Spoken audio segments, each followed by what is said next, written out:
ఆ పుదీనా రైస్‌కి కాంబినేషన్‌గా ఫ్రెండ్స్ షవర్మా చేస్తున్నాను. దీంట్లో తాలింపు తీసుకొని షాజీరా వేసి అల్లం వెల్లుల్లి పేస్ట్ నేను ఆల్రెడీ టమాటా, ఉల్లిపాయ, జీడిపప్పు, బాదం పప్పు, అరటిపప్పు అన్నీ మిక్సీ పట్టుకొని పేస్ట్ ఉంచుకుంటాను ఫ్రెండ్స్.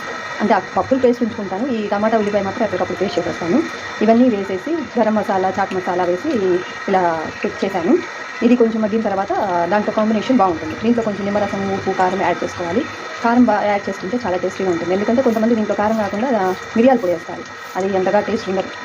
మా అబ్బాయికి నచ్చదు, అందుకని ఇట్లా వేస్తాను. ఇది మగ్గిన తర్వాత కొంచెం పైన కసూరి మేతి, నిమ్మరసం కలుపుకోవాలి. చూపిస్తాను దాంట్లో మళ్ళీ. ఇందాక పుదీనా రైస్లోకి షవర్మా అన్నాను కదా ఫ్రెండ్స్, ఇది నా స్టైల్, హోటల్ స్టైల్ కాదు. నా స్టైల్లో నేను చేస్తాను. టేస్టీగానే ఉంటుంది. దీంట్లో నేను అదంతా మగ్గిపోయి ఆయిల్ బయటకు వచ్చిన తర్వాత కసూరి మేతి, కొత్తిమీర, పన్నీరు తురిమి వేస్తున్నాను ఫ్రెండ్స్. చాలా బాగుంటుంది. దీనిపైన ఫ్రైడ్ ఆనియన్స్ వేస్తాను. బాయ్ ఫ్రెండ్స్, మీరు ఒకసారి ట్రై చేయండి. ఏదైనా మిస్టేక్స్ ఉంటే సలహాలు ఇవ్వండి.